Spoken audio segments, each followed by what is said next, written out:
Hello students, आज हम करेंगे अमांडा चैप्टर के पोएम एक्सप्लेनेशन, जिसमें मैं आपको पूरे पोएम को एक्सप्लेन करूंगी। बट इससे पहले थीम, मैसेज और कैरेक्टर स्केच की जो वीडियो है, आई एम श्योर आपने देख ली होगी। चलिए, सो चैप्टर एक्सप्लेन करते हैं। Don't bite your nails Amanda, don't hunch your shoulders Amanda. Hunch का मतलब क्या है? हंच का मतलब है बेंड करना। सो अपने शोल्डर्स को बेंड मत करो Amanda. Stop that slouching and sit up straight, Amanda. Slouching का मतलब होता है sitting in a very lazy way, right? So उस lazy way में मत बैठो अमांडा, straight बैठो। There is a languid emerald sea. Languid का मतलब है एक relaxed, और emerald है green color। ये green color को हम emerald बोलते हैं। Where the sole inhabitant is me, जहां पे एक ऐसी जगह है, एक ऐसा स्पॉट है जहां पे रिलैक्स होके ग्रीन कलर का सी है, और वो वहां पे एक अकेली है जो वहां पे रहती है। सोल इनहेबिटेंट मतलब सिंगल प्राणी ऐसा जो वहां पे रेजिडेंट है वहां का, ठीक है। अ मरमेड, और वो कौन है? She is a mermaid drifting blissfully. Drifting मतलब carried away by water, blissfully आराम से अपनी सोच में है, एंड वो वहां पे आराम से एक मरमेड की तरह स्लाइड कर रही है। तो ये एक बेसिक मैंने आपको इसका एक्सप्लेनेशन दिया। इसका डीप में क्या है देखते हैं। The poet is describing Amanda, एक जो छोटी बच्ची है, who is always pointed out by her mother for her mistakes, right, and how she imagines her life to be. वो कैसे अपनी इमेजिन करती है लाइफ को। The poet says that the mother is pointing out Amanda कि nails मत bite करो, which is a bad habit.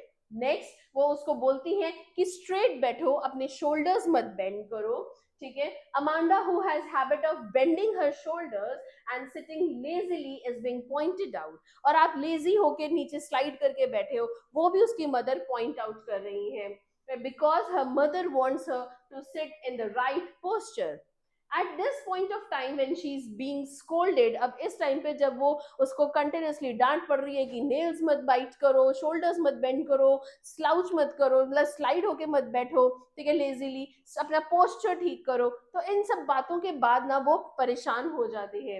And she imagines herself to be in a deep green sea. वो एक बहुत गहरा सा सी है, वहां पे अपने आप को इमेजिन करने लगती है। She says that she wants to be the only resident of this beautiful green sea. वो ये चाहती है कि इस ब्यूटीफुल ग्रीन सी की वो अकेली रेजिडेंट हो, right? She imagines herself like a mermaid who is alone there and leads her life। वो चाहती है कि वो एक ऐसी इमेजिन कर रही है कि वो पूरे सी में एक अकेली है, कोई उसको कुछ डांटने के लिए नहीं है, कोई उसको कुछ बोलने के लिए नहीं है, और वो इमेजिन कर रही है that her life is a very relaxing way।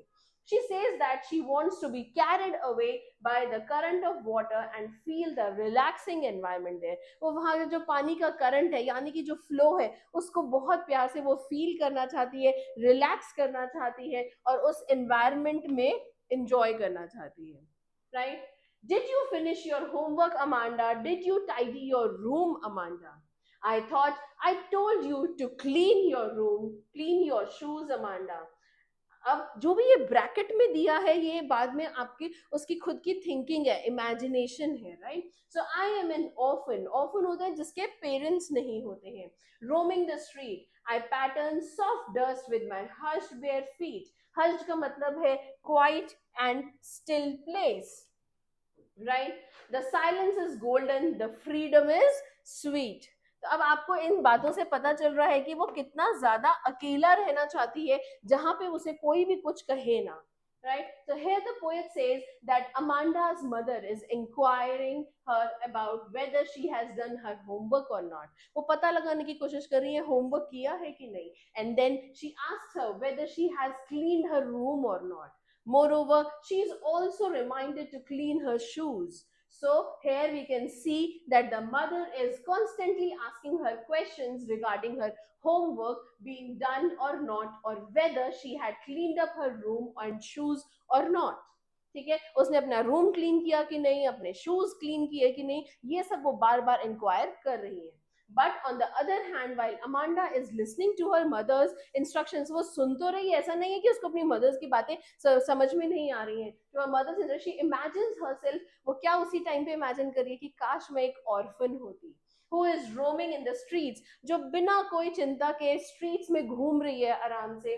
This means that she imagines if she would have been without parents, she would have walked freely in the streets. अगर वो बिना parents के होती तो वो आराम से streets में घूम फिर रही होती.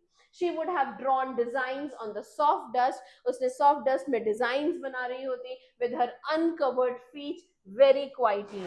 वो पैरों से ऐसे अपने कुछ डिजाइन बनाए आराम से, कुछ भी करे. There is nobody to instruct her anything, right? So we can see that she thinks opposite to her mother. Her mother wants her to keep everything neat and clean, but Amanda wants to play in dust with her bare feet.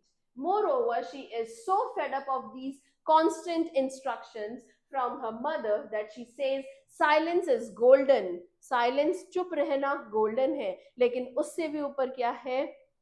Freedom, which means that silence is very crucial and precious. She further says that freedom is sweet, right? This means she never feels free when she is with her mother.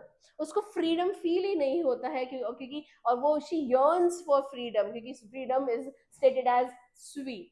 ठीक है, silence अच्छी बात है लेकिन उससे भी ज्यादा अच्छा क्या है? फ्रीडम होना. चलिए, don't eat that chocolate, Amanda. Remember your acne. Acne means the pimples that we get on the face, right? Will you please look at me when I'm speaking to you, Amanda? अब इसमें उसकी क्या next paragraph में उसकी imagination क्या जाती है? I am Rapunzel. I have not a care. Life in a tower is tranquil and rare. Tranquil का मतलब है यहाँ पे जो लाइफ है वो बहुत काम और क्वाइट है और बहुत ही अनकॉमन है. ऐसी लाइफ किसी के पास नहीं होती है, right? I will certainly never let down my bright hair. क्योंकि उसमें क्या हुआ था, शी वॉज एलोन, तो रापुंजल ने अपने जो गोल्डन हेयर थे लॉन्ग वो नीचे डाल दिए थे so that the Prince could come up and उसको वो ले जाए. लेकिन यहाँ पे वो क्या इमेजिन कर रही है कि मैं तो कभी भी अपने हेयर नीचे नहीं डालूंगी so that anyone can come up. मुझे वहां पे अकेले ही रहना है, राइट? सो ये उसकी इमेजिनेशन है. सो आपको ये देखना है कि क्या इमेजिनेशन उसकी हर जब भी कोई इंस्ट्रक्शन आ रहा है पैराग्राफ में तो वो किस एक उसको एल्यूजन में जा रही है, कौन से कैरेक्टर को लेके, right? So next, Amanda's mother is disallowing her to eat chocolates. वो बिल्कुल मना कर रही है चॉकलेट्स नहीं खानी है बिकॉज वो रिमाइंड करा रही है उसको कि उसके कितने फेस पे पिंपल्स आ जाते हैं चॉकलेट खाने की वजह से. So at last she scolds her for not paying attention to what her mother says. उसको कहती है कि फेस ऊपर करके मेरी बात तो सुनिए, at least respond to what I'm saying. ठीक है? Amanda imagines herself to be Rapunzel. Rapunzel was a character from a fairy tale that was captured in tower by a witch. The witch used to climb the tower with the help of long hair. तो वो witch भी उसके hair के through ही ऊपर climb करा करती थी daily. ठीक है? That were let down by her through the window. So now Amanda wants to be Rapunzel because she feels that उस टावर में जो लाइफ है वो बहुत ही पीसफुल होगी और अनयूजुअल होगी, मतलब कॉमन नहीं होगी. And she thinks that she will be free और वो वहां पे लिव कर अपनी जो एक पीसफुल एनवायरनमेंट में अपनी लाइफ को जिएगी in the tower. She also confirms to herself that she will never let her hair down जिससे कि कोई भी ऊपर आ सके और उसकी पीसफुल लाइफ को खराब कर सके. ठीक है? so that nobody can come up into her tower और उसकी पीस को खत्म कर सके. Next, stop that sulking at once, Amanda. You are always so moody, Amanda.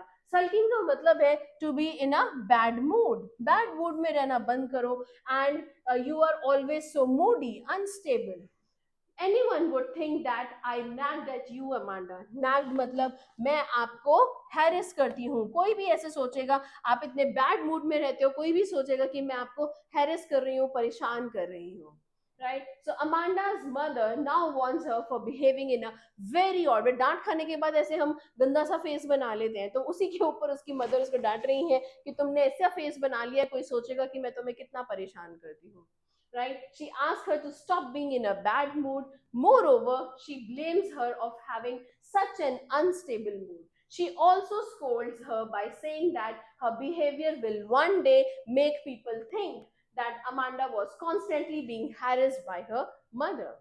So here we can say that though Amanda is always pointed out by her mother on every small thing, but she can't react to this, क्योंकि वो डांट तो रही ही है, हर छोटी चीज पे उसको डांट रही है, लेकिन फिर भी वो उसके ऊपर रिएक्ट नहीं कर सकती है. Now, if she reacts towards this by getting emotional, her mother उसकी वो क्या डांट रही है उसको, takes this against her sense of pride, और उसको फिर भी डांट रही है that she should not behave like this, क्योंकि जो बाकी लोग हैं वो ये सोचेंगे कि अमांडा की जो मदर है is very dominating towards her child, उसको हैरेस कर रही है, बहुत ही डोमिनेट कर रही है. तो ये एक पोएम है जिसमें मदर डॉटर का रिलेशनशिप दिखाया गया है. It is a message for children and as well as parents, right, कि किस तरीके से हमें अगर हम पेरेंट्स हैं तो हमें अपने बच्चों को समझना है, और अगर हम बच्चे हैं तो हमें भी पेरेंट्स को समझना है कि वो हमारे फायदे के लिए ही कह रहे हैं, और हमें उस इमेजिनेटिव वर्ल्ड में नहीं जाना है. ठीक है, तो this was a beautiful parent child relationship. Next video में हम इसके क्वेश्चन आंसर्स करेंगे. Thank you.